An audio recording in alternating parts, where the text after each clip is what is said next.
Hi y'all, welcome back to my channel. For those of you who are new, my name is Ronkat and I love to talk about making moves both geographically and professionally. Now outside of the geographic and professional worlds, last week I celebrated 2 years of being married. It's definitely been a journey, but we thank God for journeying with us. And since I've gotten married, I have friends and family members who are still getting married, and I find myself sharing a lot about my wedding experience with them and the planning process and everything. And so I thought to myself, why not just shoot a video to actually share all of this with whoever might be looking for it, right? For those who don't know, I am Nigerian, and so our culture and the way we throw weddings is very different. So I'm going to be doing a two-part series, and in this first video, I'll be talking more so about the planning process for the wedding, the road to the wedding. And in the second video, I have a bit more time to actually look back and maybe share some lessons learned along the process. Now, when you are planning to get married, the most important thing, I don't know, some of these things kind of work hand in hand, like you need to kind of do them at the same time, but it's extremely important for you to have a date in mind. It's important if you can have a few venue or types of locations you would like to have your wedding in mind, but it's also important for you to have a planning team in mind. Now, let me put a heavy caveat on the planning team. If you plan on doing a very, very small court wedding, as in you go to court and then y'all go out to eat afterwards, yes, you might not necessarily need a planner. But if you plan on doing any sort of event where you're gonna have maybe multiple vendors you need to consider, I would highly recommend that you get a planner. I think a planner is a great place to start because this is the person who you should be sharing all of your ideas with as far as how you want your wedding day to look. This is the individual who will help you to source the right vendors. This is the person who can give you their professional judgment and professional insight to help you make some good decisions toward the wedding planning process. I wouldn't necessarily say that there's any specific order for these, but just make sure you're keeping all these three things in mind. You need a planner, you'll need a location, and then you'll need a date. And just a quick tip that I would give about the location. If you are in a position whereby you want to use a hotel, please, please, please make sure that you look into opening a reward card for that hotel brand. Now, even though I said that those are like the first three things you need to do, if you have the desire to get married, if you are currently dating, I would just highly recommend to start saving. Anything in life that you want to do and that you can plan towards and save towards, I think is worthwhile. There's so many things that you will not factor in unless you're actively involved in the wedding planning industry, that it's better to have saved a little bit beforehand. And this is again why planners come in hand, because there are some things that you wouldn't even think about that if you were not to take care of come wedding day, it might be looking a little bit of a mess. So having a planner is great because they help you, they can help you budget. They can help you determine based on what your actual total budget is or total allowances that you want to spend on this wedding, how should you control your spending? How should you, be mindful of how you're spending in certain areas? So as I mentioned earlier, because I'm Nigerian, there's a lot of like cultural stuff that goes into having a wedding. And one of them is that aside from like the actual white wedding, we also do what's called a traditional wedding. And so the traditional wedding is a separate event. So that if you think about it, that's separate costs, right? For our traditional wedding, we had a number of vendors. We had, of course, the caterer. We had like family spokespersons. We had a DJ. Some people also get a live band. What's important if you are a person that's having a wedding that's a little bit more cultural, it's important to have a planner that has an understanding of that, because in particular for like the traditional weddings, there's so many intricacies that even I didn't know about, that even my husband didn't know about, that it's important to make sure that your planning team knows about, right? Your planning team has to have an understanding of the grand scale, how the entire event is meant to look, how it's meant to run, how it's meant to operate. Now for both weddings, that is the trad wedding and the actual wedding, I think picking the vendors is also extremely important. Now I talked a little bit about picking your planner, and technically your planner is a vendor, but picking the other vendors is easier when you already have a planner in place. They have so much knowledge about the industry and really about the different vendors in the area that based on what your vision is, they can let you know, okay, these are the best vendors to go with. At the time when we were getting married, what I wanted was a little bit more unique, right? I didn't really want a lot of flowers. I'm not a big flowers person, but I wanted a lot of shapes. And so Master Plan helped us connect with a decorator in the area who is big on creating shapes, and they're actually big on creating unique pieces. They actually named one of their pieces, actually I think they named at least one, maybe two pieces after me, after working with us. But you know, this vendor, this decorator, Real Fairy Tale Events, was a pleasure to work with. Our planners, they had so many relationships with other vendors in the area that when it came time to start figuring out different things that we needed, even if they weren't things that were commonly used, they already had some of those relationships in place. So it's really important, once again, that you get your planners as soon as you possibly can, and that you work with them to figure out the right vendors. Now, of course, working with them, they handle the majority of our vendors, but we did have a few vendors that I was working with specifically from Nigeria.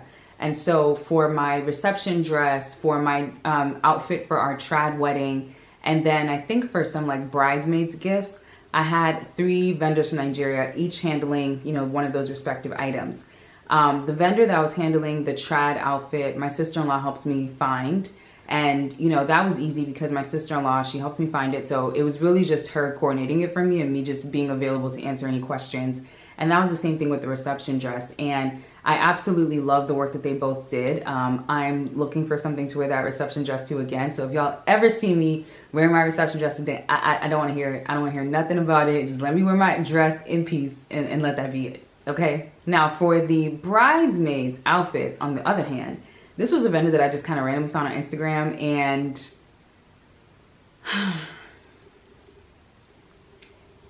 the bridesmaids gift, it was meant to be like a pajama set. Didn't quite go as planned. I think the majority of them did not fit the bridesmaids. One of them, I was trying to tell her that my friend's size is petite, and so I said my friend's name, Petite, and they actually printed on the pajama my friend's name and the word petite. And I'm just there thinking to myself,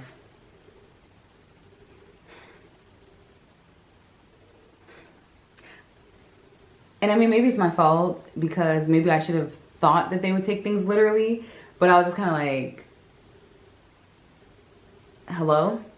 So yeah, I definitely, in retrospect, if I knew then what I knew now, I probably wouldn't have done it, because it ended up being a waste of money just because, like I said, most of the outfits didn't even end up fitting, even though I did give the correct size. So yeah, that was just a mess.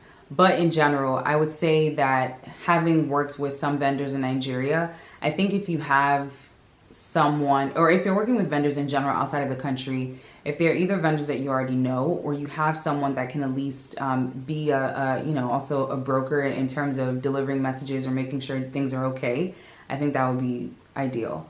I also did have some materials that I got from my ladies who danced in with me for my trad wedding. I had one of my friends in Nigeria coordinating that, and then I also had the bridesmaid dresses. Those were also made in Nigeria, and I also had a friend coordinating that as well. So it was a little bit easier for those items. And of course, you know, even with the bridesmaid dresses, there was a little bit of tweaking that needed to be done as far as like fitting and whatnot, but that was a bit more understandable than the pajamas. I would say another vendor that we had that we kind of figured out on our own, really my husband. So his barber, he really wanted his barber to come through and give him a fresh shape up the morning of the wedding. And so he actually had his barber come out and get all the groomsmen together. I thought that was really nice because I personally, I don't know, I don't be looking at people's pre-wedding pictures per se, but I hadn't really seen a lot of people doing that. And so for us to be able to do that and make it happen and also get pictures of it, I thought was extremely nice. Also leading up to the wedding, another important thing that we also did was taking engagement pictures. And I think generally if you are going with a photographer maybe you have not used before, this would be really good. That way you get familiar with how they take pictures, you get familiar with their creativity, you get familiar with them, and they also get familiar with you. They get to know your poses, they get to know your face, your best angles, your best sides. So I think it's really important. You know, for us, the photographer that we used was someone that I was already kind of familiar with and felt very comfortable with. And, you know, our engagement shoot, the way that we actually worked it, my makeup artist was someone I had never used before, found her on Instagram and just really, really liked her work. And so I set up time with her to do a trial. And I let her know that, hey, I'm planning to do some engagement photos after this trial. And so it worked out really well that I could do my engagement photos and my makeup trial on the same day. So I didn't have to get makeup done twice. So that was really, really great. That's something else to also consider. If you are in a position whereby you can do your makeup trial and a photography session on the same day, try to make that work and see if both parties are agreeable to it. Overall, the entire wedding planning process was fun. It definitely felt like I mean, it is a project, but it really, really felt like a project just because there's so many different moving parts. But I'm so grateful once again that we had Master Plan Events working with us, because y'all, if it was just me, I think at a point I just would have packed up the book and be like, you know what, let's just go to the church, let's go and get married, and let's go home and go and eat. Because it's a lot to do, a lot, especially when you think about, you know, large Nigerian weddings of like 300 plus guests. It becomes a lot to have to deal with. So really appreciate every single one of our vendors. Like, you know, 2 years after the fact, and I'm still just like, oh my God, amazing.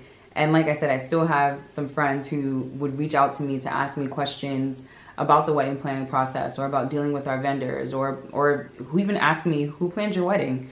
So being able to have a wedding that was that memorable. I mean, to us already, it's always going to be memorable because that is our wedding, but to also have it be memorable to so many other people, I think has been, wow, like it's been profound to me. And I think it's really because of the way that we were able to come up with our vision for what we wanted, communicate that with our planners, and how our planners then worked with all these amazing vendors to execute. I mean, even our cake, I saw so many pictures of what I wanted, or kind of the general ideas that I have. And the person who made our cake, Mondelise, she killed it. So if you are in a season where maybe you are wedding planning, or maybe even planning some other sort of event, definitely think about your vision for what you want, right? All of these vendors, they come together to help you do what is possible, and sometimes what even doesn't seem possible, but it starts with your vision. Think about how you want things to look. Think about the experience you want for people, and be willing to bend as needed. But just understand that the right vendors will always come together to make your dreams come true.